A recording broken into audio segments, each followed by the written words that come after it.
잠깐 같이 기도드리겠습니다.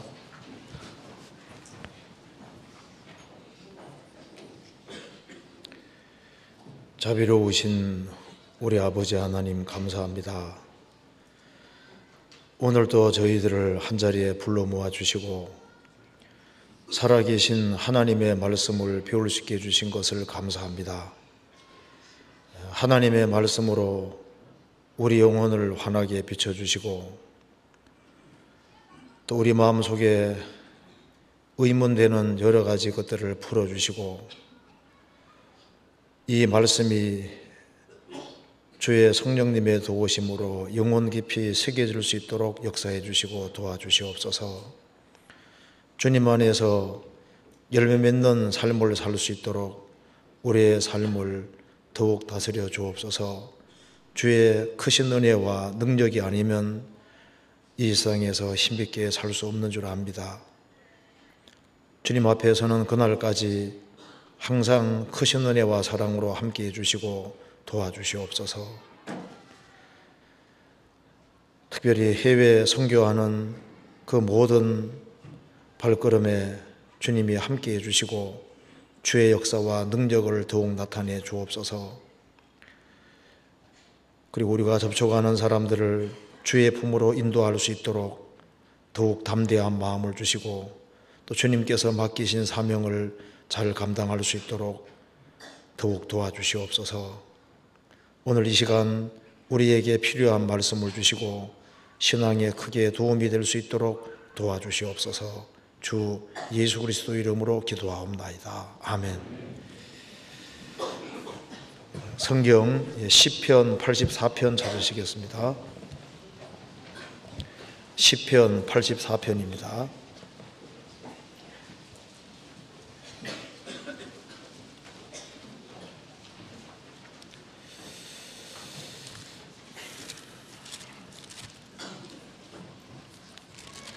예, 84편 10절을 제가 읽겠습니다. 10절. 주의 궁정에서 한 날이 다른 곳에서 첫날보다 나은즉 악인의 장막의 거함보다 내 하나님 문지기로 있는 것이 좋사오니 여호와 하나님은 해요 방패시라. 여호와께서 은혜와 영화를 주시며 정직히 행하는 자에게 좋은 것을 아끼지 아니하실 것임이니이다. 만군의 여호와여 주께 의지하는 자는 복이 있나이다. 거기까지입니다. 오늘은 시편 84편을 중심으로 해서 주님이 원하시는 그 신앙의 모습들에 대해서 같이 한번 생각을 해보겠습니다. 주님이 어떤 신앙을 원하실까? 그걸 이제 요약을 하면은 시편 84편일 거라고 생각이 듭니다. 시편 84편에는 주님이 원하시는 신앙의 모습이 아주 압축 요약이 잘 되어 있습니다. 그래서 이걸 한번 같이 생각을 해보겠습니다. 여기 시편 84편의 기자는 1절 앞에 고라 자손의 시라고 했습니다. 그리고 이 고라 자손 중에 누가 이것을 쓴 것 같은데요. 10절에 보면은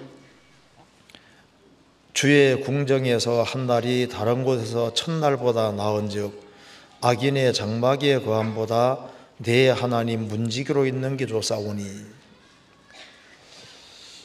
실제로 이 시편 기자가 문지기였을 가능성도 있습니다. 문지기가 아니면서도 악인의 장막의 거함보다 내 하나님 문지기로 있는 게 좋다. 근데 실제로 이 사람이 문지기였을 가능성도 있는데요. 시편 이걸 쓴 사람이 아주 모범적이고 하나님 보실 때 아주 바람직한 그런 신앙을 가지고 있습니다. 그래서 이걸 한번 84편 전체를 한번 배워보면은 주님이 이런 종류의 신앙을 원한다는 걸 알 수 있을 것 같습니다. 같이 한번 생각을 해보겠습니다. 자, 제일 먼저 1절 보시겠습니다. 만군의 여호와여 주의 장막이 어찌 그리 사랑스러운지요. 제일 첫 번째 시작이 만군의 여호와여 주의 장막이 어찌 그리 사랑스러운지요. 감탄과 감격으로 시편 본문을 시작하고 있습니다. 그러니까 시편 기자 마음속에 그 첫 번째 있는 것이 마음속에 감동과 감격이 있는 겁니다. 만일 신앙 생활을 하는 그리스도인들이 마음속에 감격이 없고 감동이 없다면 하나님 앞에 합당하지 않을 겁니다. 요한계시록 3장에 라오디게아 교회에 대해 말하면서 내가 내 행위를 아노니 내가 차지도 아니하고 더없지도 아니하도다. 내가 차든지 더없든지 하기를 원하노라. 차든지 그 말은 안 믿으려면 확실히 안 믿든지 믿으려면 확실히 믿든지 둘 중에 하나 하라 그 말입니다. 미지근한 것은 하나님이 받을 수가 없는 겁니다. 부족한 것보다 더 문제는 미지근한 것은 진짜 문제가 심각한 거예요. 내가 이같이 미지근하여 차지도 아니하고 더없지도 아니하니 내 입에서 너를 토하여 내치리라. 무슨 말입니까? 미지근한 것에는 하나님이 받을 수 없다는 겁니다. 그래서 이 마음속에 적어도 크리스찬이라면 하나님을 섬기는 신앙인이라면 마음속에 감격이 있고 감동이 있어야 되는 겁니다. 그래서 만군의 여호와여 주의 장막이 어찌 그리 사랑스러운지요. 어찌 그리 사랑스러운지요. 그리고 마음속에 큰 감동이 있고 감격이 있는 겁니다. 시편 87편에 보면은 크리스찬들은 위로부터 난 자라고 했습니다. 위로부터 난 모든 사람은 성경에서 춤추는 자라고 얘기를 했습니다. 이스라엘이 출애굽을 했을 때 이집트에서 430년 만에 해방됐으니까 그들은 홍해 바다를 통과했을 때 그들은 기뻐하고 춤을 췄다고 되어 있습니다. 그 출애굽한 이스라엘 백성들 마음속에 감격이 있는 겁니다. 이스라엘 민족이 독립했을 때 춤추는 거 보셨죠? 그들이 수천 년, 거의 한 2000년 가까이 유랑민족으로 있다가 이스라엘 땅에 돌아왔을 때 독립했을 때 얼마나 기뻐하고 얼마나 기쁘게 춤을 춥니까? 그런데 나라가 독립된 것보다 죄인인 한 사람이 구원받았을 때 틀림없이 구원받은 사람 마음속에는 큰 기쁨이 있고 감격이 있기 때문에 춤추는 사람이 되는 겁니다. 이스라엘이 바벨론 포로에 70년 동안 있다가 해방됐을 때 그들은 꿈꾸는 것 같았고 그 마음속에 춤이 있는 것이 맞는 거예요. 한 어머니가 이제 암이 걸려서 이제 돌아가시게 생겼는데 그 병든 상태에서 구원을 받으니까 그 아픔을 이끌고 정말 춤을 추는 거 봤습니다. 이제 청구하게 된다라고 춤을 추는데 그게 감격스럽더라고요. 근데 사실 구원 받으면 그렇게 춤이 등성들 나오는 게 그게 정상이지 않습니까? 사람이 하나님의 은혜를 받았으면은 은혜 받은 사람 마음속에는 감격이 있고 감동이 있는 겁니다. 만일 감격이 식고 감동이 식는다면은 신앙은 완전히 내리막길을 걷게 되는 겁니다. 사르밧 과부 기근이 너무너무 심해서 기름병에 기름 이제 조금 남고 통에 가루 한 움큼 남았습니다. 이제 마지막 한번 요리해 먹으면 죽을 판인데 엘리야가 왔습니다. 작은 떡을 만들어서 나에게 먼저 바치라. 그리하면 기근 끝날 때까지 통에서 가루가 계속 나오고 기름병에서 기름이 계속 나올 것이다. 그래서 엘리야의 말대로 하니까 기근 끝날 때까지 통에 가루가 계속 나오고 기름병에 기름이 계속 나올 때 그 사르밧 과부 마음속에 뭐가 있을까요? 하나님이 실감 나지 않습니까? 말씀대로 해주는 것이 실감이 나니까 그 마음속에 얼마나 큰 감격 감동이 있고 그리고 이것을 주변 사람들에게 얘기하고 싶은 마음이 생겼을 거 아니에요. 예수님이 이스라엘 땅에 오셨을 때 이스라엘 백성들의 마음이 너무나도 무뎠습니다. 성경 한번 찾아봅시다. 마태복음 11장입니다. 11장 16절.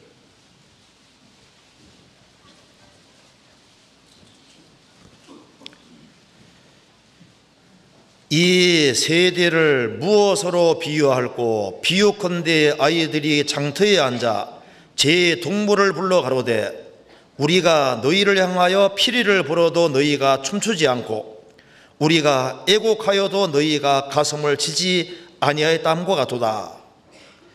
이 세대를 무엇으로 비유할꼬? 이 세대가 예수님 당시의 세대도 무감각한 세대다 그 말입니다. 피리를 불면은 춤이 마음이 흥겨워지는 게 정상이고, 누가 옆에서 가슴을 치면서 애곡하고 애통하면은 슬픈 마음이 올라오는 게 정상인데 무감각하다 그 말입니다. 세례 요한이 죄를 지적해도 감각이 없고, 예수님이 와서 그렇게 큰 기적과 능력을 행하고 복음의 기쁜 소식 가져왔음에도 불구하고 좋아할 줄 모르잖아요. 그래서 근데 구원을 받은 사람도 우리가 하나님을 생각할 때 참 마음이 감동이 되고, 복음을 들을 때 그렇게 감동이 되고 감격이 되고, 설교를 들을 때 마음에 감동이 되고 감격이 되고, 이게 정상적인 겁니다. 야, 이게 와 하는 마음이잖아요. 야, 정말이구나. 그래서 마음에 그게 있어야만 힘있게 살 수가 있는 거예요. 경이감이 있고 놀라운 마음을 가지고 살아야 됩니다. 그런데 우리 시대는 가장 많은 것을 보고 듣는데 참으로 이 하나님에 대해서 이 감격하고 감동하는 게 점점 적어지는 겁니다.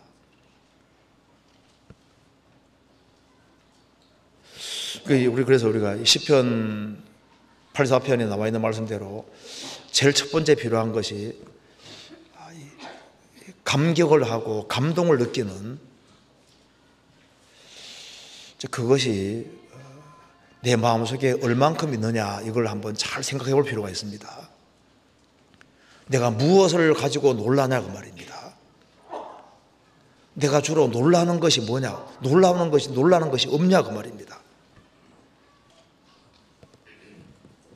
자, 하나님께서 창조주가 육신을 입으셨다. 이거 얼마나 놀라운 일입니까? 잘 생각해 봐요. 이 우주 만물을 창조한 창조주가 역사 속에 들어오셨다. 그도다 경건의 비밀이여 그렇지 않다는 게 없도다. 창조주가 육신을 입고 이 세상에 들어오셨다.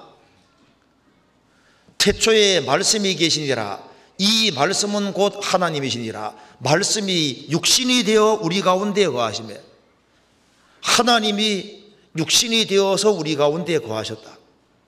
그분이 나 같은 사람을 위해서 정말 비참하게 저렇게 내 죄 때문에 죽으시고 부활하셨다. 그 얘기를 듣고도 무덤덤하다면은 그 신앙이 바른 신앙일까? 근데 구원을 받은 사람도 마음이 미지근하게 될 수 있습니다. 데살로니가전서 5장에 성령을 소멸치 말매라고 했는데, 성령의 불길을 꺼서 성령의 불길이 점점 꺼져서 미지근하게 되고 그렇게 될 수 있으니까 성령을 소멸치하지 말라고 되어 있는 거예요. 그래서 이 성령은 마음을 뜨겁게 만들고 열렬하게 만들고 주님을 사모하게 만들고 감격이 있도록 만드는데, 그 뜨거운 것을 끄는 것은 차가운 겁니다. 죄는 차가운 것이기 때문에 마음속에 죄를 받아들이면은 마음이 미지근해지고, 그러면은 감격과 감동이 떨어지게 되는 거예요. 누구든지 죄의 유혹으로 강팍하게 됨을 면하라고 했는데 죄의 유혹이 들어오고 그 죄 때문에 마음이 강팍해지고 무뎌질 수 있는 겁니다. 세상에 살지만은 세상의 것이 우리 마음을 정복하면은 마음이 묻어지고, 그리고 잘못하면 처음 사랑을 버리게 되고 마음이 식을 수 있는 거예요. 그러면은 그 결과가 하나님에 대해서 감격하는 마음, 감동하는 마음, 이것이 적어집니다. 그런데 사실 누가 감격을 잘한다 하면은 아주 심플한 마음이 있는 사람, 단순한 마음이 있는 사람, 그런 사람들은 조금만 가지고도 쉽게 놀라워하잖아요. 그래서 머리는 복잡해도 마음은 단순해야 됩니다. 그래서 웃는 거에 남자가 많이 웃어요? 여자들이 더 많이 웃어요? 어른이 많이 웃어요? 애들이 많이 웃어요? 애들이. 그러니까 구원받을 때도 애들처럼 돼야지 구원받고, 구원받고 난 다음에도 마음은 어린애같이 단순하고 그래야 될 때 하나님의 것으로 감격하고 감동할 수 있는 겁니다. 이 성경 속에서 정말 감격 속에 산 사람이 누군지 아시죠? 다윗. 법궤가 다윗 성으로 들어올 때 다윗은 기뻐서 백성 앞에서 옷을 드러내면서 춤을 췄다고 되어 있잖아요. 그는 하나님으로 기뻐하고 즐거워했던 사람입니다. 사무엘하 23장에서 다윗은 자신에 대해 소개하면서 이새의 아들 다윗이 말하며 라고 하면서 이스라엘의 노래 잘하는 자라고 했습니다. 노래 잘하는 뜻이 뭐예요? 그는 정말 하나님으로 감격하고 감동해 살았던 거예요. 그 다윗이 어떻게 신앙생활을 했는지가 시편에 자세히 기록이 되어 있잖아요. 그는 모든 것에 대해서 큰 감격을 가지고 있었던 겁니다. 시편 104편 찾아보시겠습니다.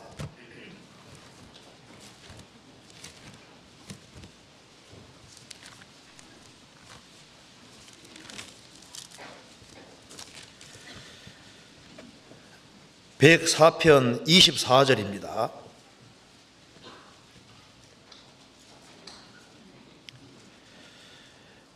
여호와여, 주의 하신 일이 어찌 그리 많은지요. 주께서 지혜로 저희를 다 지으셨으니 주의 부요가 땅에 가득하니이다. 저기 크고 넓은 바다가 있고 그 속에 동물 곧 대서생물이 무수하니이다. 하나님이 만든 세계를 볼 때도 감격을 가지고 있습니다. 여호와여, 주의 하신 일이 어찌 그리 많은지요. 주께서 지혜로 저희를 다 지으셨으니 주의 부요가 땅에 가득하니이다. 저기 크고 넓은 바다가 있고 그 속에 동물 곧 대소생물이 무수하니이다.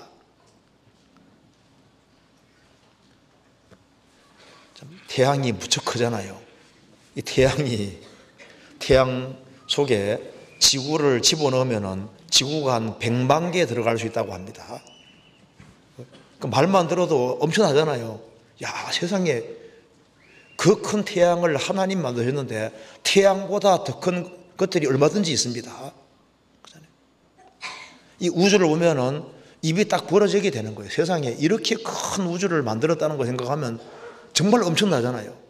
사실 우리가 놀라야 될 것은 하나님에 대해서 놀라야 되는 겁니다. 역사가 시작된 이래로 인류가 지금까지 살아온 것 자체가 기적입니다. 지금 봐요. 75억이 넘는 사람이 지금 살고 있는데 75억 넘는 사람이 지구상에 사는 거 생각해보면 이거 정말 기적 중에 기적인 거예요. 먹는 것도 얼마나 먹어요. 그렇죠. 참 서울 시내도 보면 복잡한데 다 먹고 사는 거 보면 너무 신기해요. 어떻게 먹고 사는지. 그거 참 신기하다. 안 신기해요? 좀 생각을 해보면 진짜 놀라운 거예요. 눈 감고 재채기 못한다 그러잖아요. 눈 뜨고 재채기, 눈 뜨고. 눈 뜨고 재채기가 안 된대요. 그래서 정말 눈 뜨고 재채기 하려고 그러면 진짜 안 됩니다. 재채기 하면 눈 다 감기거든요. 그러니까 우리 눈 하나도 우리 자유의지로 할 수가 없다니까요. 재채기 하려면 이렇게 하면 할 수 있겠죠. 눈 이제 이렇게 한 상태에서 에치! 그래도 감긴다니까요. 가만히 생각해 봐요. 그게 참 신기하다. 신기하지 않은가요? 그러니까 이제 하나님 만드신 걸 하나씩 보면요, 우리 보라고 만드는 거고, 야, 정말 이 창조주가 정말 신기한 분이다. 진짜 놀라운 분이다. 하나같이 정말 놀랍게 되어 있는 거예요. 시편 31편 보시겠습니다.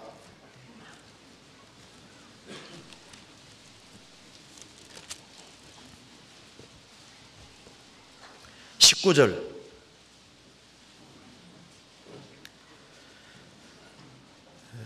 주를 두려워하는 자를 위하여 쌓아두신 은혜, 곧 인생 앞에서 죽게 피하는 자를 위하여 베푸신 은혜가 어찌 그리 큰지요. 주를 두려워하는 자를 위하여 쌓아두신 은혜, 그리고 베푸신 은혜가 어찌 그리 큰지요. 그 은혜에 대해 생각을 하면은 감격을 하게 된다 그 말입니다. 구원을 받은 사람을 위해서, 진리를 구하는 사람을 위해서 하나님께서 은혜를 잔뜩 쌓아두셨고, 생을 살아가는 가운데 이미 미리 쌓아두신 은혜를 하나씩 베풀어 주시는데, 우리가 일생 살아가면서 하나님이 쌓아두신 은혜를 다 경험하지 못하고 가는 거예요. 하나님은 지능이 무한대입니다. IQ가 무한대이기 때문에 미리미리 모든 걸 다 준비해 놨어요. 러시아에 이렇게 갈 때, 추운 겨울에 가면요, 러시아에 천연가스가 많잖아요. 추울 걸 미리 아시니까 춥지 말으라고, 따뜻하게 살으라고 천연가스 같은 걸 많이 매장시켜 놨고, 석탄도 많잖아요.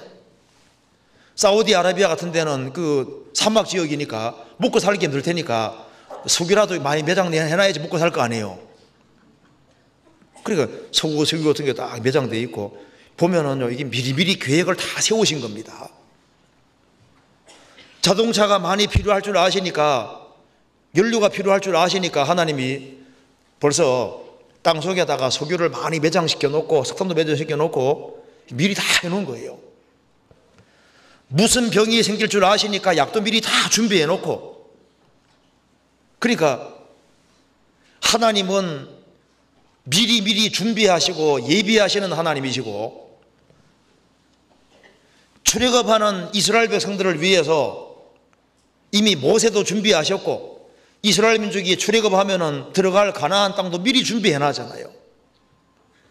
우리 신앙생활 속에서도 하나님이 미리 준비를 다 해놓고 그때마다 적절하게 은혜 내려주시는데, 우리 과거 돌이켜보면은 하나님이 미리 준비하시고 도와오신 것이 사실이라는 걸 알 수 있는 거예요.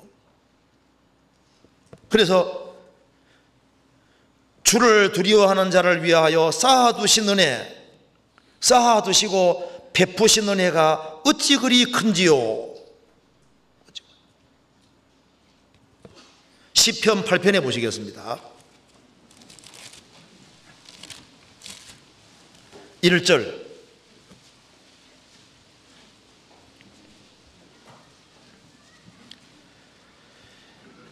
여호와 우리 주여, 주의 이름이 온 땅에 어찌 그리 아름다운지요. 주의 영광을 하늘 위에 두셨나이다. 여호와 우리 주여, 주의 이름이 온 땅에 어찌 그리 아름다운지요. 다윗은 미리 봤습니다. 예수님이 이스라엘 땅에 오는 것도 보고, 십자가에 죽으시고 부활하는 것도 보고, 승천하는 것도 미리 봤습니다. 주의 영광을 하늘 위에 두셨나이다. 부활 승천해서 하나님 편에 앉는, 그걸 말하는 겁니다. 그러면서 주의 이름이 온 땅에 어찌 그리 아름다운지요. 예루살렘에 시작된 복음이 전 세계에 전파되는 걸 미리 보고 이렇게 기뻐하고 있는 겁니다. 한 지역에 교회가 생겼대 얼마나 감격스러운 거냐 그 말입니다. 한 사람이 구원받은 것도 감격스러운 건데 이곳저곳에서 교회가 생기고 있대 얼마나 기쁘고 감격되는 소리냐 그 말입니다. 아프리카에 복음이 잘 전해지고 있대. 그러면 뭐 전해지는갑다 이럽니까? 한 사람이 구원받을 때 주님이 춤추시는 겁니다. 근데 한 지역에 교회가 생기고 세계적으로 복음이 전해지고 할 때 이게 얼마나 감격스럽고 얼마나 놀라운 거예요. 다윗은 이런 감격을 가지고 있었던 겁니다. 시편 133편에서도 형제가 연합하여 동거함이 어찌 그리 선하고 아름다운고, 모임에도 그냥 참여하는 사람이 있는가 하면은 그 모임에 나오는 것을 아주 그렇게 감격스럽게 생각하는 사람도 있다 그 말입니다.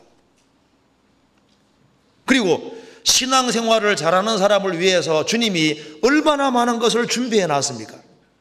시편 139편 보시겠습니다.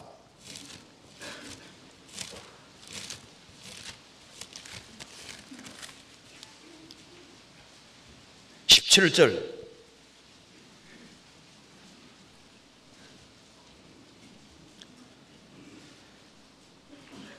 하나님이여, 주의 생각이 내게 어찌 그리 보배로우신지요, 그 수가 어찌 그리 많은지요. 내가 세려고 할지라도 그 수가 모래보다 많도소이다. 내가 깨를 때에도 오히려 주와 함께 있나이다. 하나님이여, 주의 생각이 내게 어찌 그리 보배로우신지요, 그 수가 어찌 그리 많은지요. 나를 향한 주님의 생각이 모래수보다 많다 그 말입니다. 그렇죠? 하나님은 우리 각자에 대해서 많은 생각을 가지고 있는데 그 수가 얼마나 많은지 모래보다 많도소이다. 하나님은 우주를 만드신 분입니다. 우리를 하나님의 형상대로 만드신 거예요. 시편 11편에서도 내게 줄로 지어준 구역은 아름다운 곳에 있으며 나의 기업이 실로 아름답도다. 신앙생활을 잘하는 사람에게 주시고자 하는 축복이 얼마나 큰지, 이 크리스찬이 신앙생활 바르게 하는 것에 대해 주실 장차 보상을 아무도 측량할 수가 없습니다. 정말 저 위에 서게 되면은 신앙생활 잘한 것에 대한 보상을 보고 정말 영원한 감격을 가지고 살게 될 겁니다. 그 에콰도르에 그 선교했던 짐 엘리엇 아시잖아요. 그 짐 엘리엇이 전도할 때 그 사람들이 정말 아우카족, 정말 잔인한 사람들입니다. 근데 전도하다가 1956년에 죽지 않습니까? 근데 그 아내들이 이제 들어가서 이제 그들을 이제 전도하는데 나중에 그 나라 그 부족 말로 성경을 번역했잖아요. 신약 성경을 다 번역하고, 그래서 그 선교사들을 죽인 사람들이 회개하고 실제로 예수를 믿는 사람들로 바뀌었습니다. 그래서 한번 인터넷에 들어가서 보니까 그 사람들이 지금 많이 바뀌어졌어요. 그러니까 그 젊은 시절에 복음을 위해서 목숨을 던졌는데 그걸 물어 돌린 것이 아니라 주님이 영원한 축복으로 갚아주죠. 영원한 축복으로. 비록 짧은 생을 살았지만은 29살에 짧은 나이로 죽었지만은 그 사람이 받을 보상 생각하면은 이건 상상할 수가 없는 거예요. 그래서 무조건 길게 사는 것이 좋은 것이 아니라 주님을 위해서 아주 확실하게 생을 살다가 죽는, 그게 훨씬 좋을 수도 있습니다. 어쨌든 간에 우리가 신앙생활하는 가운데서 마음속에 하나님에 대한 감격, 하나님의 일에 대한 감격, 그 감격과 감동이 꼭 있어야 되는 겁니다. 그런 것이 없다면은 신앙이 미지근해지고 있다는 증거가 되는 거예요. 내가 성령을 소멸시키고 있는 것이 아닌지 생각해 봐야 됩니다. 시편 92편입니다. 92편 5절입니다.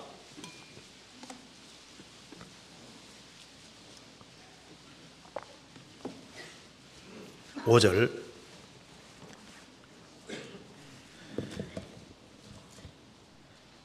여호와여, 주의 행사가 어찌 그리 크신지요. 주의 생각이 심히 깊으시나이다. 여호와여, 주의 행사가 어찌 그리 크신지요. 나 같은 사람이 구원받은 것만 생각해도 진짜 놀라운 겁니다. 세상에는 나보다 착한 사람도 그렇게 많잖아요.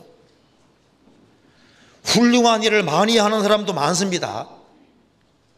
그런데 하고 많은 사람 가운데 내가 하나님의 은혜를 입고 구원을 받았다.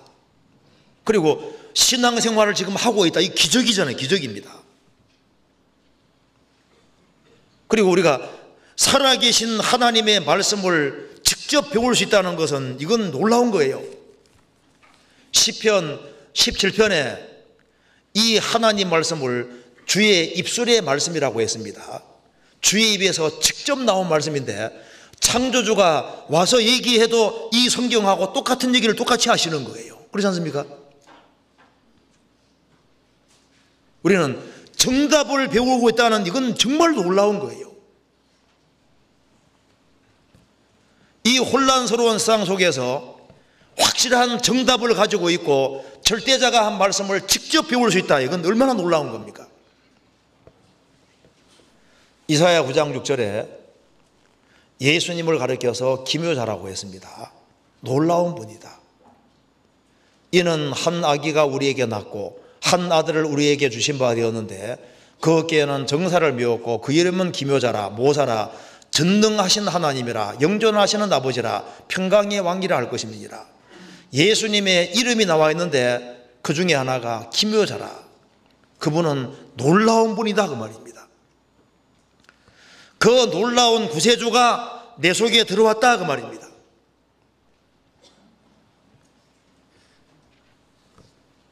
주님이 내 속에 와 계시다. 예수님의 탄생, 생애, 십자가의 죽으심, 부활, 성천 그런 것만 놀라운 것이 아니라 그 구세주가 내 속에 들어와 있다는 것이 얼마나 놀라운 거예요.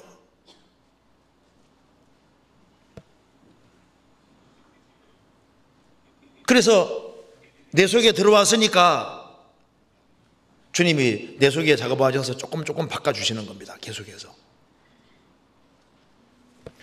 모라비안 교도들이 찬송을 많이 썼고 노래를 많이 불렀는데 그 300곡 이상의 노래가 오 하나님 하면서 이제 놀라는 것으로 시작이 된다고 합니다. 모라비안 교도들은 구원을 받고 하나님을 생각하면 놀라지 않을 수 없었던 거예요. 오 놀라운 구세주란 말이 맞는 겁니다. 자, 우리는 하나님으로 인해서 감격하고 하나님의 마음에 감동 줄 수 있으면 얼마나 좋겠어요. 하나님을 춤추게 할 수 있다면 정말 좋을 겁니다. 하나님 마음을 시원케 하고 하나님 마음을 춤추게 하는 탕자가 돌아왔을 때 아버지 그렇게 기뻐했잖아요. 우리 통해서 한 사람 한 사람이 정말 구원받아 갈 때 주님이 얼마나 기뻐하시겠어요.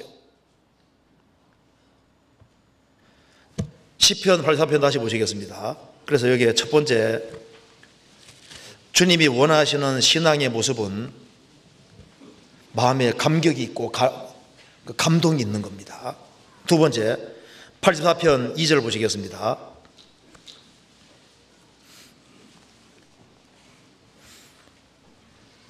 내 영혼이 여호와의 궁정을 사모하여 쇠약하며 내 마음과 육체가 생존하시는 하나님께 부르짖나이다. 여기에 내 영혼이 여호와의 궁정을 사모하여 쇠약하며 시편 기자는 두 번째로 갈망하는 신앙을 가지고 있습니다. 내 영혼이 여호와의 궁정을 사모하여 쇠약하며 쇠약해질 정도로 사모했다.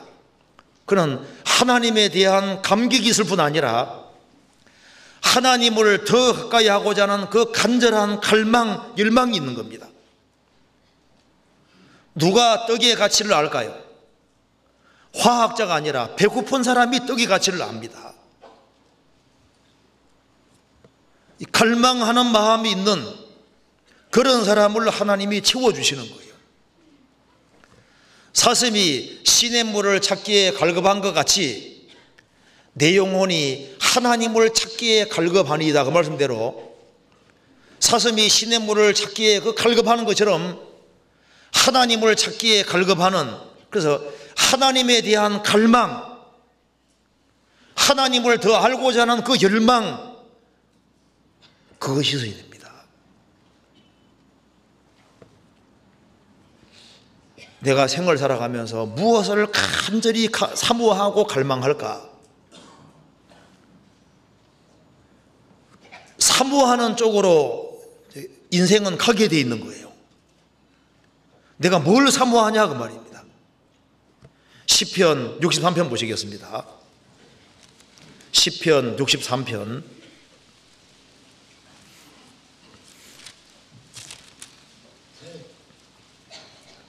1절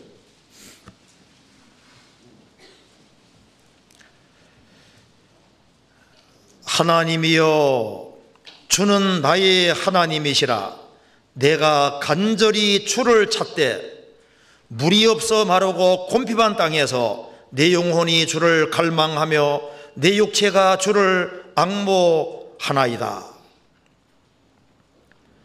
내가 주의 권능과 영광을 보려 하여 이와 같이 성소에서 주를 바라보았나이다. 다윗이 지금 유대 광야에 있으면서 간절히 주를 찾고 있습니다. 물이 없어 마르고 곰핍한 땅에서 내 영혼이 주를 갈망하며 내 육체가 주를 앙모하니이다. 갈망하는 마음. 그 세겜의 족장의 아들 하몰이 디나를 사모했습니다. 사모하니까 할례를 원하니까 귀엽고 할례하고, 그리고 자기 동족 사람들에게 할례하라고 부추기는 거 봐요. 뭔가 이제 이 갈망하고 사모하는 마음이 있으면은 상대편이 원하는 것을 그냥 하려고 하고 주변 사람에게 부추기는 것이 있습니다. 갈망하는 사람은 행동이 다르게 되어 있는 거예요. 의에 줄이고 목마른 자는 복이 있나니 저희가 배부름을 얻을 것이며, 먹을 것임이 아닙니다. 배부름을 얻을 것이며, 의에 줄이고 갈망하는 사람, 의에 줄인 사람, 밥에 줄인 사람 밥밖에 안 보이는 것처럼 주님 뜻을 행하는 데 줄인 사람은 그 주의 뜻을 갈망하는 사람, 그런 사람은 배부름을 얻을 것이요 주님이 넘치게 채워줄 거다 그 말입니다. 그런데 이 세상 것에 대한 갈망 때문에 주님이 주려고 하는 것을 받지를 못하는 거예요. 병이 있는 사람은 그 고통을 벗어나는 것을 사모하잖아요. 흑암 중에 있는 사람은 빛을 사모합니다. 시력이 점점 약해져 가는 사람, 시력을 되찾기 위해서 얼마나 간절히 원해요. 암 걸린 사람은 갈망이, 암이 낫는 것이 갈망입니다. 중풍이 걸려서 들어 누워있는 사람, 일어나 걷기를 간절히 사모하잖아요. 우리가 도대체 뭘 사모하느냐 그 말입니다. 하나님을 더 알고자 하는 갈망, 하나님을 더 가까이 하고자 하는 그런 갈망. 그 야곱이 하나님께 바짝 매달리는 것처럼 하나님 가까이 하고자 하는 그런 갈망이 있는 사람들, 그런 사람을 주님 채워주시는 거예요. 그냥 주일이니까 교회당 왔다 갔다 하고 수요일에는 그냥 참석하고 이제 그런 것으로 끝나는 게 신앙이 아니고, 뭘 하나 배우더라도 제대로 배우고 제대로 익히고, 그래서 이 사모하는 마음이 있는 것이 그렇게 중요한 겁니다. 제가 한번 찰스 웨슬레의 한번 글을 한번 읽어드리겠습니다. 간단한 거. 그가 구원받고 난 다음에 한 얘기입니다.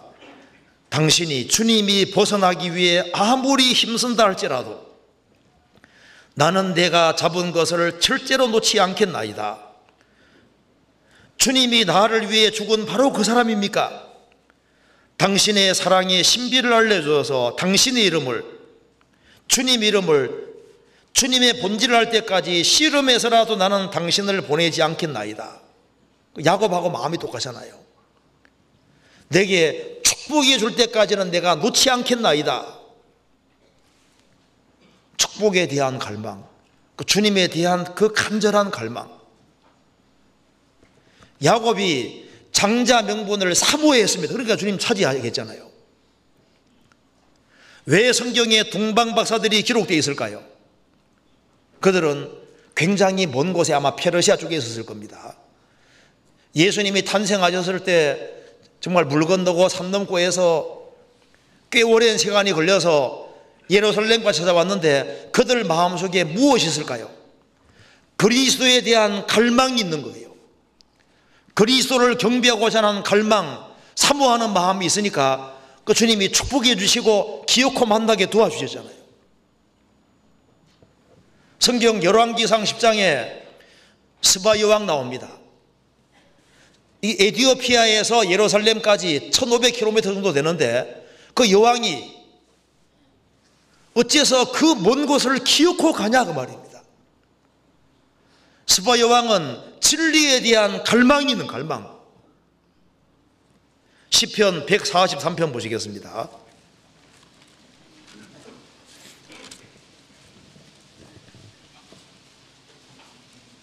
6절입니다.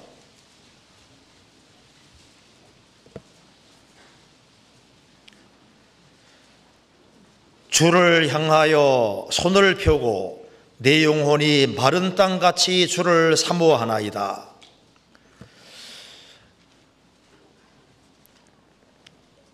여기 주를 향하여 손을 펴고 내 영혼이 마른 땅같이 주를 사모하나이다.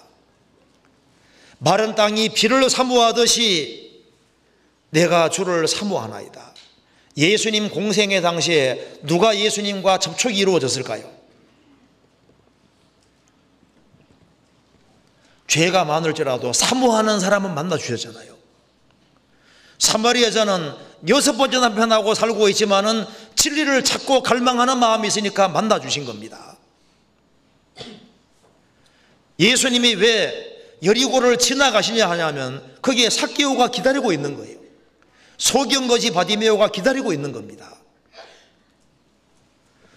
누가 주님을 경험하냐 하면은 사모하는 마음이 있는 사람,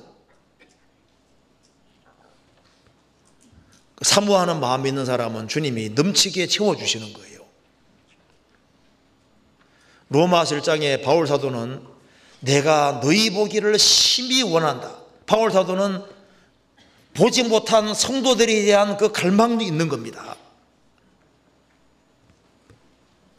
형제 자매들을 보고 싶어하는 그런 마음들, 모임을 사모하는 그런 마음들,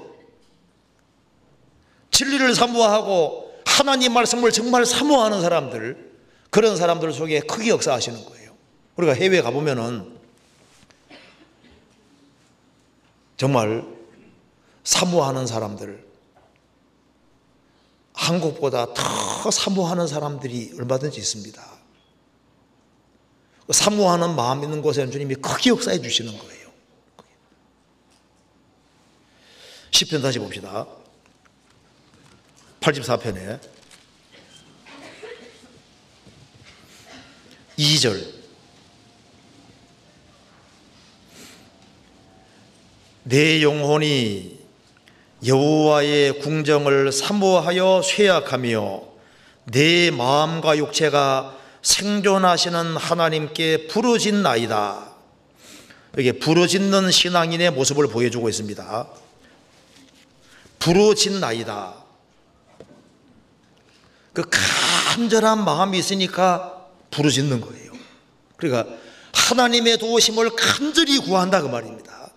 우리가 신앙생활을 하는데 우리 힘으로는 신앙생활을 잘 할 수가 없습니다. 사람은 머리털 하나도 희고롭게 할 수 없어요. 사람은 연약하기 때문에 자기 힘으로 이 세상에서 힘있게 살 수가 없는 거예요. 그래서 마음은 원이라도 육신은 약하다는 말씀대로 마음은 원하지만 육신이 약하기 때문에 하나님의 도우심을 받지 아니하면은 힘있게 살 수가 없는 겁니다. 그래서 여기 말한 대로 내 육체가, 마음과 육체가 생존하시는 하나님께 부르짖나이다. 시편 119편 169절을 보시겠습니다.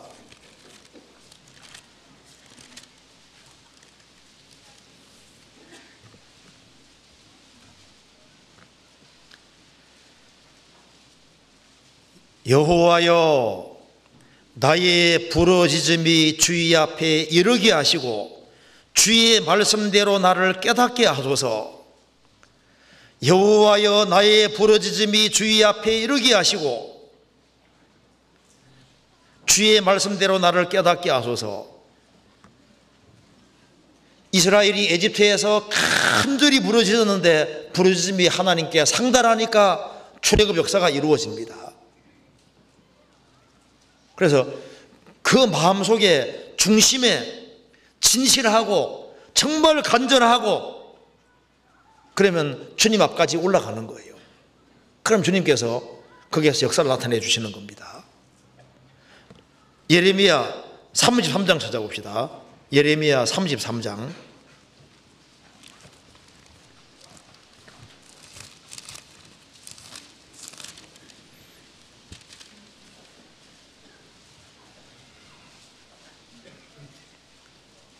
2절 3절. 이 일을 행하는 여호와, 그것을 지어 성취하는 여호와, 그 이름을 여호와라 하는 자가 이같이로노라. 그 다음 읽겠습니다. 너는 내게 부르짖으라. 내가 내게 응답하겠고 내가 알지 못하는 크고 비밀한 일을 내게 보이리라. 너는 내게 부르짖으라. 부르짖는 내용을 내가 응답해 주겠고 그뿐 아니라 플러스해서 내가 알지 못하는 크고 비밀한 일을 내게 보이리라. 주님께 구하는 사람은 구하는 걸 줄 뿐 아니라 그 이상으로 네가 알지 못하는 크고 비밀한 일을 너에게 보일 것이다. 누가복음 18장에 항상 기도하고 낭망치 말으라고 했습니다. 밤낮 부르짖는 택하신 자들의 원한을 풀어주시 아니하시겠느냐. 택하신 자들의 원한, 그 구원받은 사람이 그 사무치는 원한이 있는 사람은 비장합니다. 마음에 원한이 있는 사람은 타협이 없고 원한이 있는 사람은 적극적인 거예요. 그 마귀에 대한 원한, 그 원한이 필요한 겁니다. 그리고 이제 우리가 살아가다 보면 정말 인간은 연약합니다. 어찌할 수 없는 상황 속에 얼마든지 들어가잖아요. 모세를 3개월 동안 키웠습니다. 몰래 키웠는데 3개월까지가 한계가 더 이상 감출 수가 없잖아요. 할 수 없이 나일 강물에 띄워야 되는데 갈대 상자에 엮어서 모세를 집어넣고 모세 어머니 아버지가 얼마나 기도했겠어요. 나일 강물에 이제 띄웠는데 미리암에 쫓아갔잖아요. 미리암도 할 수 있는 게 아무것도 없는 거예요. 이제 하나님이 안 도와주면 죽는 상황인 겁니다. 그 사람은 할 수 있는 것이 너무 제한적이기 때문에 우리는 무능력하고 연약한 겁니다. 그래서 하나님의 도우심이 없이는 어찌할 수 없는 것이 너무나도 많이 있는 거예요. 그래서 우리가 할 일을 하면서 진짜 순간순간 하나님의 도우심을 구해야 됩니다. 성경에 이가봇이란 말이 나와 있고 에베네셀이란 말 나와 있잖아요. 이가봇은 영광이 없다 그런 뜻입니다. 이스라엘이 언제 영광이 떠났을까요? 자기 수단 방법대로 하니까 법궤를 빼앗기고 법궤 빼앗겼을 때 이가봇이 됐잖아요. 언제 에벤에셀은 하나님 여기까지 도우셨다, 도움의 돌입니다. 하나님의 도우심을 언제 받았냐 하면은 그들이 미스바에 모여서 하나님께 정말 회개하고 기도하고 하나님의 도우심을 구할 때 에벤에셀이 됐잖아요. 그러니까 이가봇과 에벤에셀 사이에 기도가 있는 겁니다. 하나님께 부르짖지 않고 자기 수단 방법대로 하니까 법궤 빼앗기고 영광이 없어지게 되잖아요. 그들이 회개하고 하나님의 도움을 간절히 구할 때 다시 에벤에셀 하나님의 도우심을 경험하게 된 겁니다. 시편 다시 봅시다. 84편에. 그리고 여기 이제 기도하는 신앙의 모습이 여기 나와 있고, 그 다음 봅시다. 3절. 나의 왕, 나의 하나님 만군의 여호와여, 주의 제단에서 참새도 제 집을 얻고 제비도 새끼들 보금자리를 얻었나이다. 자, 이 말씀을 이해하기 위해서 이 속죄에 대한 신앙을 말하고 있는데요, 여기 참새와 제비라고 했는데 시편 기자가 자신을 참새와 제비로 이렇게 묘사하고 있는 겁니다. 성경에서 사람을 참새와 제비로 묘사한 구절이 몇 개 있습니다. 한번 찾아봅시다. 여기 이사야 38장 찾아봅시다. 이사야 38장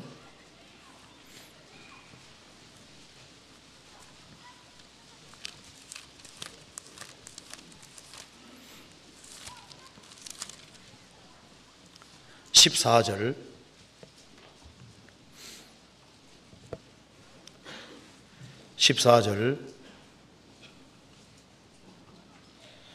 나는 제비같이 학같이 지적이며 비둘기같이 슬피를 울며 나의 눈이 쇠하도록 앙망하나이다. 여호와여, 내가 압제를 받사오니 나의 중보가 되옵소서. 히스기야 왕이 나는 제비같이 학같이 지적이며 비둘기같이 슬피 울며라고 했습니다. 그리고 여기 나는 자기를 제비 같다고 표현을 했습니다. 그러니까 제비같이. 또 한 번 더 찾아봅시다. 시편 102편입니다.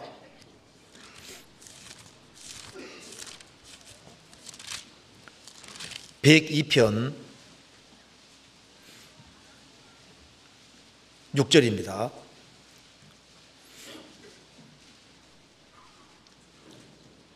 나는 광야에 당아새 같고 황폐한 곳에 부엉이같이 되어 싸우며 내가 밤을 새우니 지붕 위에 외로운 참새 같으니이다.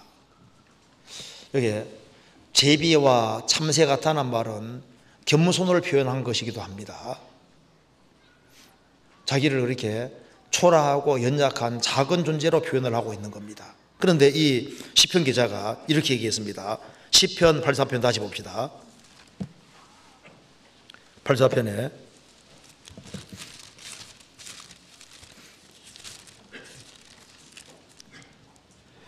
3절. 나의 왕, 나의 하나님 만군의 여호와여. 여기 이제 주의 제단에서 참새도 제 집을 얻었습니다. 제비도 새끼들 보금자리를 얻었나이다. 이게 무슨 말이냐 하면은 시편 기자가 1절에서 주의 장막을 사모한다고 했습니다. 주의 장막에 보면 뭐가 있습니까? 제단, 짐승 죽이는 제단이잖아요. 이 시편 기자는 자기가 죄인인 걸 깨닫고 있는 겁니다. 그래서 이 시편 기자의 마음을 가장 사로잡은 것은 주의 장막을 왜 사랑 것스럽게 생각하냐 하면은 살아계신 하나님 앞에 설 수 있는 길은 여기에 제단밖에 없는 거예요. 십자가밖에 없는 겁니다. 이게 주의 제단은 십자가의 그림자인데, 주의 제단에서 참새도 자기 집을 얻었습니다. 참새에게 자기 집 보금자리가 있는 것처럼 인생의 보금자리가 어디냐? 여기 말한 대로 제단입니다. 우리가 어디에서 쉴 곳을 찾았습니까? 우리가 십자가를 발견할 때 거기가 우리가 영원히 쉴 집인 거예요.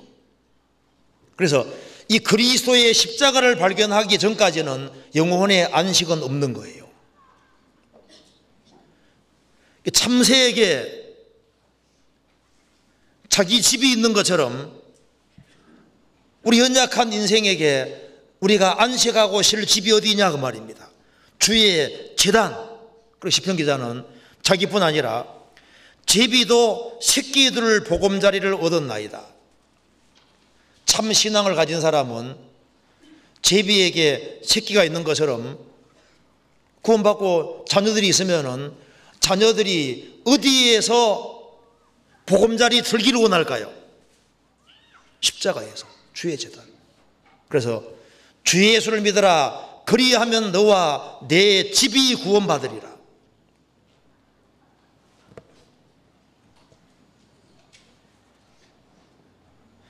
그래서 시편 기자는 주님과 개인적인 관계가 맺어졌기 때문에 주님을 나의 왕, 나의 하나님이라고 얘기를 했습니다. 만군의 여호와여, 주의 제단에서 자신을 참새로 생각하는 거예요. 참새도 주의 제단에서 자기 집을 얻었습니다. 복음을 딱 깨우친 사람은 십자가하고 영원히 연결된 겁니다. 거기가 내가 영원히 쉴 곳이고, 죽음 건너갈 때도 가지고 건너갈 건 십자가밖에 없는 거잖아요. 그리고 제비도 자신을 제비로 생각합니다. 제비도 새끼들을 보금자리를 얻었나이다. 우리 자녀들도 바로 주의 제단 여기에서 연결되고 안식하기를 간절히 원했던 거예요.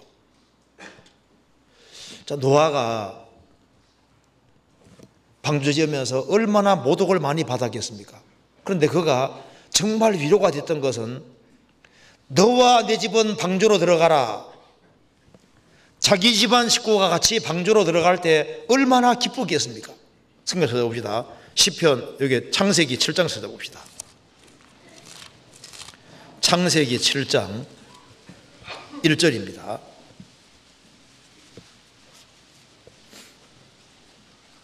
(7장 1절) 같이 읽겠습니다. 여호와께서 노아에게 이르시되 너와 내 온 집은 방주로 들어가라. 내가 이 세대에 내 앞에서 의로움을 내가 보았음이니라. 너와 내 온 집은 방주로 들어가라. 노아는 거의 고생을 많이 하고 핍박을 많이 받았지만은 집안 식구들이 같이 방주로 들어가게 됐을 때, 구원됐을 때 그것이 그에게 행복인 겁니다. 그 위안인 겁니다. 제비도 새끼들을 보금자리 얻었나이다. 한 사람이 구원받으면 기본적으로 자기 집안 식구들이 다 복음 깨우치기를 원하는 거예요. 그걸 간절한 소원인 겁니다. 시편 다시 봅시다. 84편에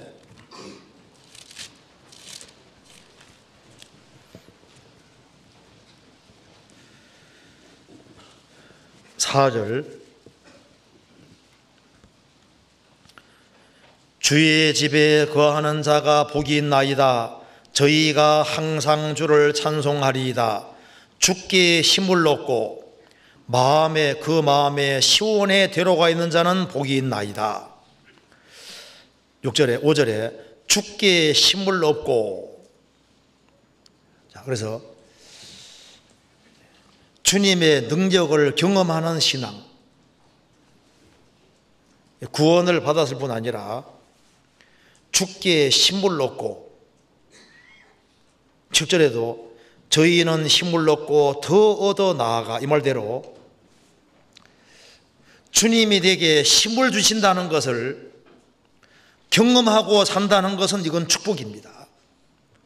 구원을 받는 것도 축복이고, 주님이 내게 힘을 주시고 능력을 주시고 은혜를 주신다는 것을 경험하고 사는 것은 복이지 않습니까? 하나님께서 육체는 음식을 먹음으로써 힘을 얻도록 정해두신 겁니다. 그런데 영혼은 하나님의 말씀으로 살도록 정해주셨기 때문에 하나님의 말씀을 통해서 힘을 계속 얻는 사람, 그 사람은 축복을 받은 겁니다. 여호와는 나의 목자시니 내가 부족함이 없으리로다. 그가 나를 푸른 추상에 누이시며 쉴 만한 물가로 인도하시는도다. 내 영혼을 소생시키시고 의의 길로 인도하시는 그 말씀대로 주님이 나의 목자가 됐고 주님이 나를 푸른 추상에 누이시며 푸른 추상에서 풀을 뜯어먹고 쉴 만한 물가, 잔잔한 물가입니다. 양은 이게 이제 물이 심하게 이렇게 흐르는 곳에는 마실 수 없습니다. 물 마시면 코에 물이 쏙 들어가기 때문에 안 돼요. 그래서 양은 항상 잔잔한 물, 고개만 물 먹을 수 있습니다. 그래서 쉴 만한 물가가 잔잔한 물가입니다. 그래서 이제 꼴을 먹고 물을 마시는 속에서 이제 소생이 되는 거예요.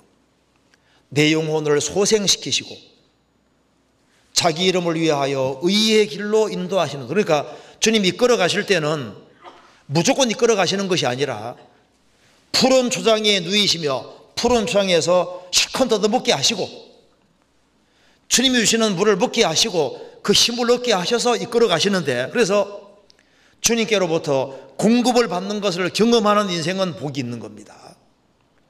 하나님은 자기 백성을 이끌어 가실 때 무조건 끌고 가는 게 아니라 힘을 주시면서 데려가시는 거예요.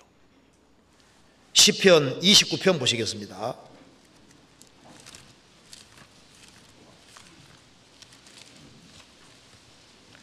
10절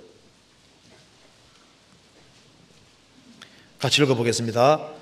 여호와께서 자기 백성에게 힘을 주시며 여호와께서 자기 백성에게 평강의 복을 주시리로다.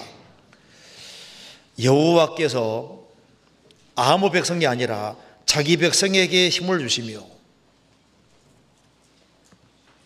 하나님 백성이 된 사람에게 힘을 주시고 평강의 복을 주시면서 이끌어 가시는 겁니다. 오직 여호와를 앙망하는 자에게는 새 힘을 주신다는 말씀대로 새 힘을 주시면서 이끌어 가십니다. 여호와를 기뻐하는 것이 내 힘이니란 말씀대로 여호와를 기뻐하는 사람에게 힘을 주시는 거예요.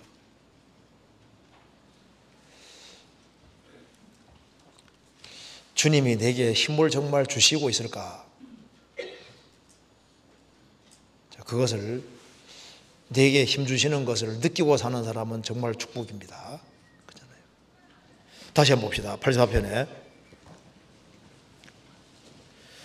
그리고 여기에 5절에 주께 힘을 얻고 그 마음에 시온의 대로가 있는 자는 복이 있나이다. 이 무슨 말입니까?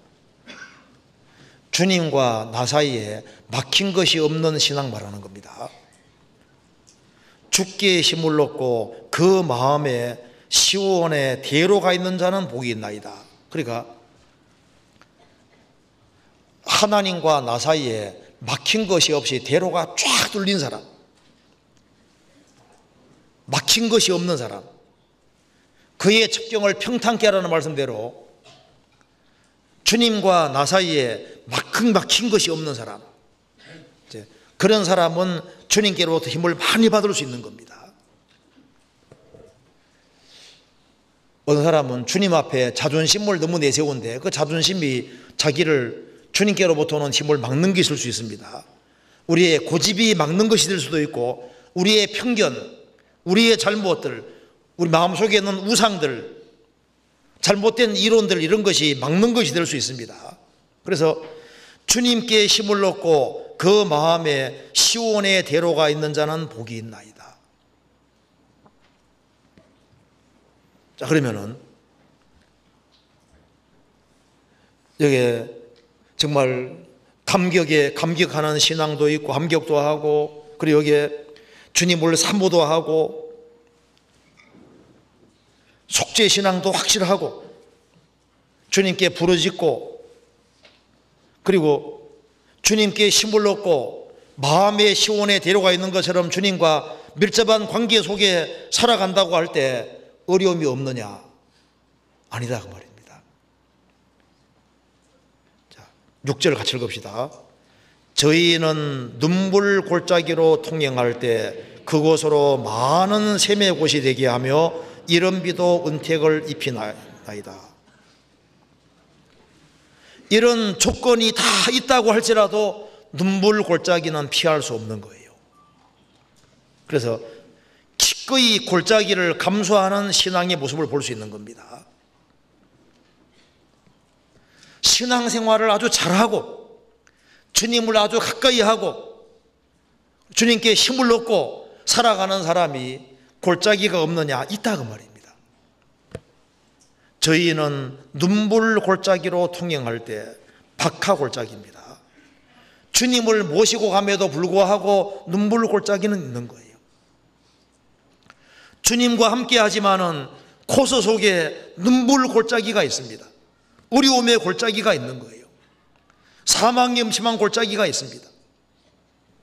다윗이 하나님을 잘 섬겼음에도 불구하고, 다윗도 그렇게 하나님을 잘 섬기는 다윗이 눈물 골짜기를 많이 통과하고 높아졌잖아요. 이스라엘이 출애굽을 했는데 광야가 있고 그 다음에 가나안 땅이 있는 겁니다. 신앙생활을 힘차게 하는데 눈물이 흐르는 거예요. 느헤미야 3장에 문들이 쫙 나오는데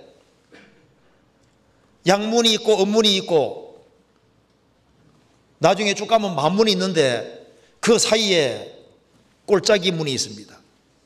골짜기를 통과하는 속에서 나중에 양으로 시작해서 말같이 용감하게 되는 사이에는 골짜기가 있는 거예요.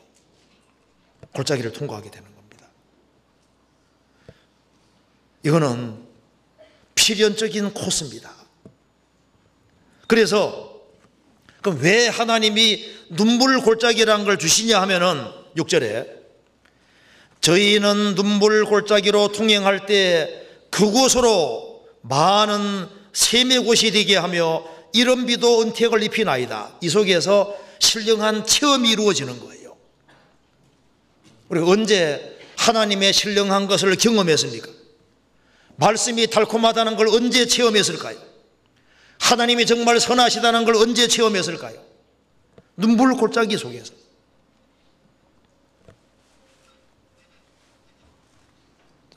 아가서 2장에서도 골짜기에 백합화라는 말이 있습니다. 골짜기 속에서 백합화가 보이는 거예요. 백합화가 예수님이잖아요. 언제 그리스도가 잘 보이냐 하면은 골짜기 속에서 그리스도가 잘 보이는 거예요. 눈물이 흐르는 골짜기 속에서 무엇인가 만들어지고 있는 겁니다. 눈물 골짜기를 통행할 때 그곳으로 많은 샘의 곳이 되게 하면 그곳에서 샘이 터지는 거예요. 신령한 것들이 깨달아지는 겁니다. 눈물이 샘으로 바뀌는 거예요. 구원받을 때 영생하도록 솟아나는 샘물이 된다 그랬는데 언제 더 많은 샘물이 나오게 될까요? 시련 속에서. 그리고 이른 비도 은택을 입히나이다. 이른 비는 하나님 은혜를 가르치는 겁니다. 언제 우리가 은혜가 내려오는 것을 경험했습니까? 여기 이른 비는 은혜 말합니다. 잠언 16장 15절에 왕의 휘색에 생명이 있나니 그 은택이 이른 비를 내리는 늦은 비를 내리는 구름 같으니라. 그 말대로 여기 비가 은혜가 가르치는 거예요. 눈물 골짜기로 통행할 때 거기에 샘이 터지고 눈물 골짜기를 통행할 때 그곳에서 하나님의 은혜가 내려오는 것을 경험하는 겁니다. 이스라엘이 광야를 통과하지 않았으면 하늘의 만나를 경험 못합니다. 우리가 언제 하나님 말씀이 깨달아질까요? 광야 속에서 하나님 말씀이 깨달아지고 거기에서 만나가 내리고 반석에서 물이 터지잖아요. 그래서 이게 눈물 골짜기는 귀한 겁니다. 이 성경의 시편도 거의 눈물 골짜기 속에서 기록이 된 겁니다. 그리고 간증이 언제 나옵니까? 편안하게 살 때는 간증이 안 나오죠. 언제 간증이 나옵니까? 어려움이 있을 때. 골짜기 속에서 간증이 나오는 거예요. 어떤 간증을 들었을 때 감동이 될 때 그 감동이 언제 생기는 겁니까? 그 어려움을 겪는 속에서 감동이 생깁니다. 그래서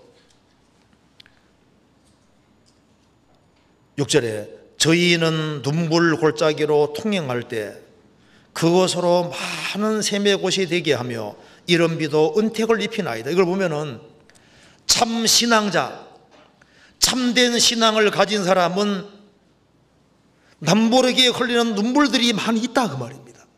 박하 골짜기, 눈물 골짜기가 있는 거예요. 그리고 신앙생활을 정상적으로 오래 했다는 것은 배후에 많은 눈물이 있다는 분명한 증거일 겁니다. 눈물이 흐르는 것이 없이 지금까지 걸어왔을까? 아닐 거다 그 말입니다. 항상 편안하셨어요? 눈물이 있었어요? 물으면 다 하나같이 뒤에 눈물이 있는 겁니다. 그리고 언제 내 신앙이 깊어졌을까? 다 어려움이 있을 때. 그리고 하나님이 그 사람 분량에 맞게끔 골짜기를 주시는 거예요. 그리고 여기 보면은 그 뒤에 7절 저희는 힘을 얻고 더 나아가 시온에서 하나님 앞에 각기 나타나리이다. 그래서 눈물 골짜기가 있지만 그게 주저앉는 것이 아니라 저희는 힘을 얻고 더 나아가 시온에서 하나님 앞에 각기 나타나리이다. 눈물 골짜기가 있지만은 나아가는 겁니다. 나아가는 신앙의 모습을 보여주네요. 넘어져도 다시 일어나서 다시 나아가야 되는 겁니다. 후퇴는 없는 거예요. 오직 나의 의인은 믿음으로 말미암아 살리라. 또한 뒤로 물러가면 내 마음이 저를 기뻐하지 않으리라. 넘어져도 다시 일어나서 나아가야 됩니다. 아벨은 믿음으로 구원받고 에녹은 믿음으로 동행하고 노아는 하나님과 함께 동력 함께 일했습니다. 믿음으로 구원받고 믿음으로 동행하고 주님 기쁘시게 하면서 믿음으로 함께 일하는 쪽으로 나아가야 되는 거예요. 눈물 골짜기가 있다고 할지라도 주저앉는 걸 원하시는 게 아니라 거기에서 일어나는 걸 원하시는 겁니다. 마귀는 또 언제 역사를 많이 하냐면 눈물 골짜기 속에 역사를 많이 하는 거예요. 너 힘드니까 주저앉으라고 말합니다. 여러 가지 줄로 묶으려고 하는 거예요.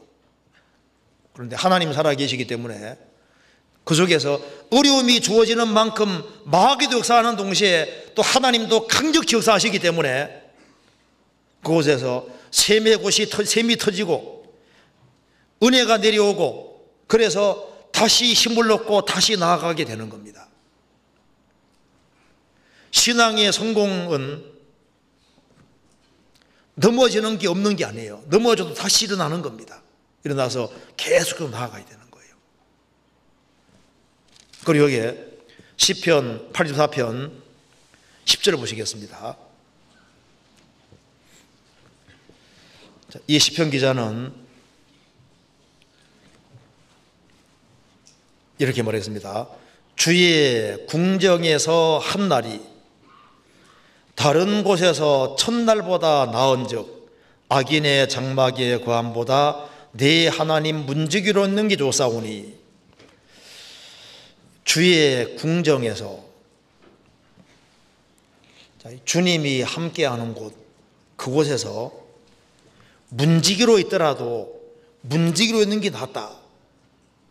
신약 시대로 말하면 교회에 대한 신앙입니다. 주님이 함께하는 바로 그곳, 주의 궁정에서 한 날이 다른 곳에서 첫날보다 낫다. 이 시편 기자가 신약 시대의 신앙생활을 했으면은 교회를 얼마나 중요히 여겼을까요?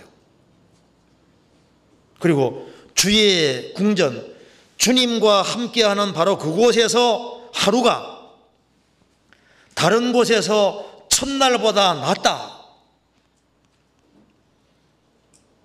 그리고 악인의 장막의 거함보다 내 하나님 문지기로 있는 게 좋다. 이거 보면은 바른 가치관을 가진 신앙을 볼 수 있습니다. 주님이 함께하는 바로 그곳에서 한 날과 주님이 함께하지 않는 곳에서 첫날 비교했을 때 주님과 함께하는 곳에서 한 날이 낫다. 그리고 시편 기자는 주님과 함께하는 바로 그곳에서 문지기로 있더라도 문지기가 얼마나 영광스러운 것인지를 확실히 알고 있잖아요. 성경 찾아봅시다. 역대상 9장입니다. 역대상 9장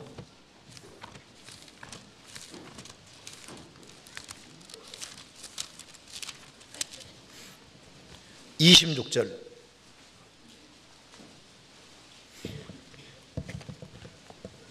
(9장) 26절입니다.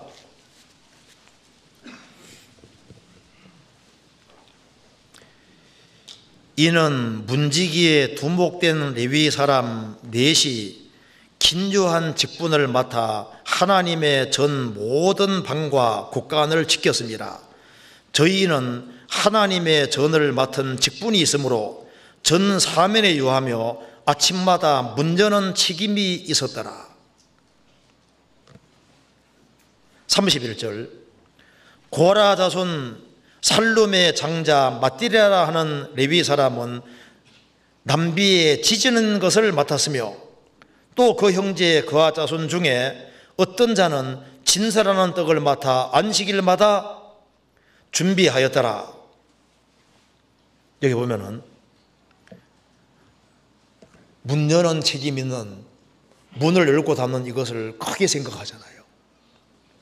그리고 남비에 지지는 것, 떡을 진설하는 것. 주님이 함께하는 그곳에서는 작은 일이 작은 것이 아닌 거예요.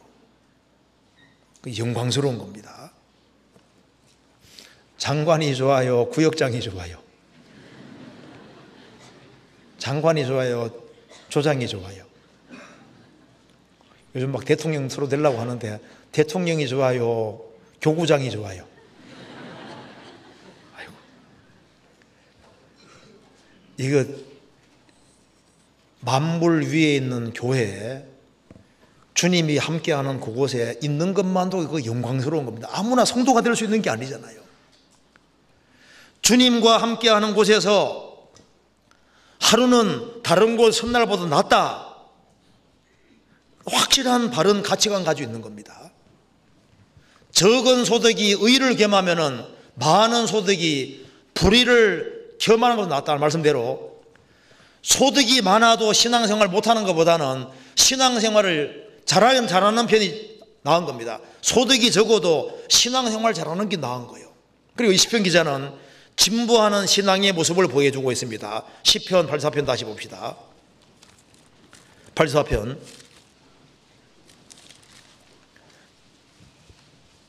1절에 만군의 여호와여 주의 장막이 어찌 그리 사랑스러운지요. 첫 번째는 주의 장막 텐트라고 했습니다. 그런데 그 뒤로 가면은 4절에 주의 집에 거하는 자가 복이 있나이다. 저희가 항상 주를 찬송하리이다. 주의 장막 텐트에서 주의 집으로 바뀌었습니다. 10절에 주의 궁정에서 한 날이 다른 곳에서 첫날보다 나은즉 점점 심각해지는 겁니다. 처음에는 주의 텐트인데 조금 더 시간 지나가니까 주의 집으로 바뀌고 주의 궁정으로 바뀌었잖아요. 신앙생활이 진행되면 진행될수록 주님이 커지고, 주님이 커지면 교회도 커져야 되는 거예요. 그런데 구원받고 처음에는 교회가 컸는데 시간 지나가면서 교회가 점점 작아져서 나중에 에서는 팥죽 한 거라고 상대방 팔아먹는 것처럼 그까짓 그 일꾼 중요해가지고 그렇지 않습니까? 뒤에 뒤처지고 주저앉아 버리고 그러면 안 되는 겁니다. 이게 점점 신앙이 발전돼야 되는 겁니다. 주의 장막에서 주의 집으로, 주의 궁정으로 발전하니까, 야, 이거 그러니까 바꿔지니까 10절에 보면은 이제 악인의 장막으로 바뀌었잖아요.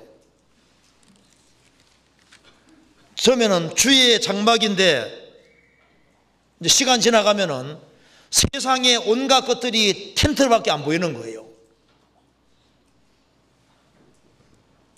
왜 전도인들이 교회에 부를 때 전도하러 들어오냐면, 좋은 직장 가지고 있어도 그거 버리고 들어오는 이유가 뭐냐면 눈이 점점 커지니까 그게 중요한 게 아니다 그 말입니다. 이 세상과 정욕은 다 지나가는 거예요.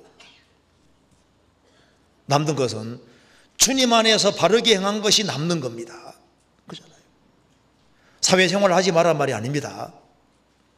중요도가 점점 하나님 쪽으로 커지는 거예요. 그래서 아가서 4장에 술람배의 눈이 비둘기 눈이라고 그랬는데, 아가서 7장 가면 연못 눈으로 바뀌잖아요. 작은 눈에서 연못 눈, 큰 눈으로 바꿔지고 비전 있는 눈으로 점점 커지는 거예요. 84편 11절입니다. 여기 이제 신앙 모습이 이제 하나님께 운명 거는 신앙 모습이 나와 있습니다. 여호와 하나님은 해요 방패시라. 여호와께서 은혜와 영화를 주시며 정직행하는 자에게 좋은 것을 아끼지 아니하실 것임이니이다. 이게 무슨 말입니까? 여호와 하나님은 내 인생의 해요. 북한에서는 김일성 수령님이 태양이라고 하는데, 태양은 사실 주님이에요. 우리의 하나님은 해요. 이게 무슨 말입니까? 하나님은 내 인생의 전부 다 그 말인 거예요. 해가 없이는 살 수 없습니다. 생명체가 다 죽잖아요. 우리의 하나님은 해요. 그 말은 하나님은 내 인생의 전부 다 그 말입니다. 교회에서도 우리 주님이 태양이고 해입니다. 우리 개인에서도 주님이 태양이고 해인 거예요. 우리 하나님은, 여호와 하나님은 내 인생의 해요. 그래서 내 영혼을 따뜻하게 만들어주고 내 인생의 문제를 풀어주고 나의 모든 것이 되시는 분인 겁니다. 나의 모든 생명이 되시는 분입니다. 그리고 나의 방패시라. 내 인생을 도와주고 해인 동시에 방패입니다. 나는 연약한데 나를 끝까지 도와주시는 분이 바로 주님이시잖아요. 내가 악으로 달려가는 것을 여전히 막아주시는 분이 주님이십니다. 다윗이 나발을 죽이러 갈 때 그걸 죽이지 못하도록 막아주신 분이 주님이시잖아요. 구원받아도 악으로 달려가고 싶은 마음이 있는데 그걸 주님이 계속 커트시키고 막고 지금까지 신앙생활하도록 하나님이 지켜주시고 도와주신 겁니다.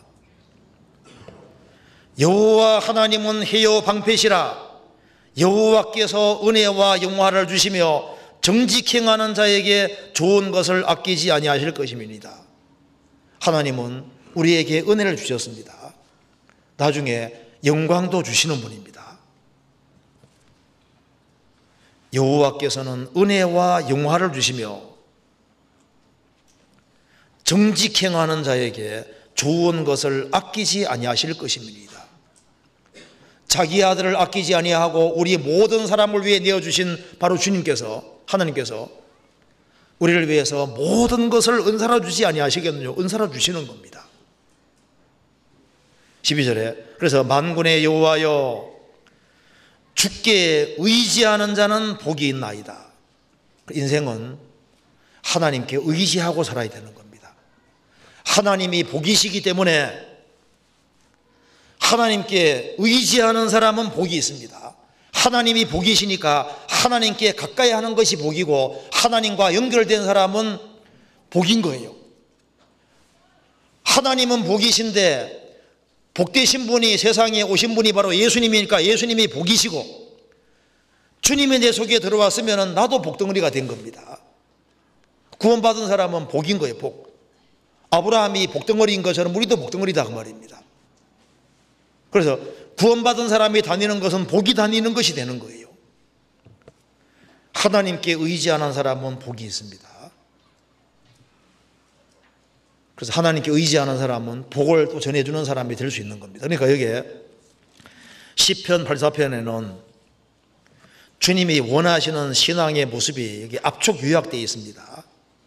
결론적으로 주님이 원하시는 신앙의 모습은 감격하는 신앙의 모습을 원하시잖아요. 그리고 주님을 사모하고 갈망하는 신앙, 주님께 부르짖는 신앙, 그리고 속죄를 확실히 경험하고 자기 집안 식구들도 속죄를 받을 수 있도록 주의 제단에 붙잡히는 그런 신앙, 주님께 힘을 경험하는 그런 신앙, 그리고 눈물 골짜기를 주님 주신 거라면 그걸 기쁜 마음으로 통과하는, 왜? 주님은 더 좋은 걸 주려고 눈물 골짜기를 통행하게 하는 겁니다. 그리고 어려움이 있다 할지라도 뒤로 물러가지 않고 계속 나아가는 그런 것을 주님 원하시는 겁니다. 그리고 교회가 얼마나 중요한지를 알고 바른 가치관을 갖는 그런 신앙을 원하시는 겁니다. 주님이 함께하는 곳은 이게 너무나도 귀하다는 걸 정말 알아야 됩니다. 그리고 신앙이 진보하는, 점점 주님이 커지고 주님이 함께하는 곳이 커지고 주님과 함께 있는 그곳이 얼마나 귀한지를 점점 더나가는 그런 신앙, 그리고 하나님을 자기의 전부로 받아들이는 겁니다. 우리의 하나님은 희요 방패시다. 그리고 하나님께 의지하는 이런 신앙을 주님이 원하시는 신앙이라고 할 수 있습니다. 우리가 이제 이건 원칙이고 이 원칙 가운데 몇 개만이라도 잘 이렇게 할 수 있으면은 주님이 기뻐하실 겁니다. 같이 기도하시겠습니다. 자비로우신 우리 아버지 하나님 감사합니다. 역사의 마지막 시대를 살아가는 저희들에게 주 예수 그리스도를 알게 해주시고 주의 복음을 깨우치게 해주신 것을 진심으로 감사합니다. 우리의 사랑하는 가족들, 친척들, 이웃들도 이 귀한 복음을 깨달아 알 수 있도록 역사해 주시고 주님 앞에서는 그날 잘했다는 칭찬을 받을 수 있도록 우리의 삶을 다스려 주옵소서. 저희들은 연약하고 부족합니다. 주님이 도와주시지 아니하시면은 이 세상을 힘있게 살 수 없습니다. 항상 주님의 크신 은혜와 사랑으로 함께해 주시고 이 어려운 세상을 주의 힘으로 잘 이겨나갈 수 있도록 도와주시옵소서. 그리고 우리의 마음을 넓히고 주의 역사에 같이 동참하며 주의 복음을 위해 살 수 있도록 더욱 도와주시옵소서. 가정가정마다 주님 지켜주시고 해외 선교하는 모든 선교사님들 가정가정마다 지켜주시고 주의 역사와 능력을 더욱 나타내 주옵소서. 주 예수 그리스도 이름으로 기도하옵나이다. 아멘. 찬송 같이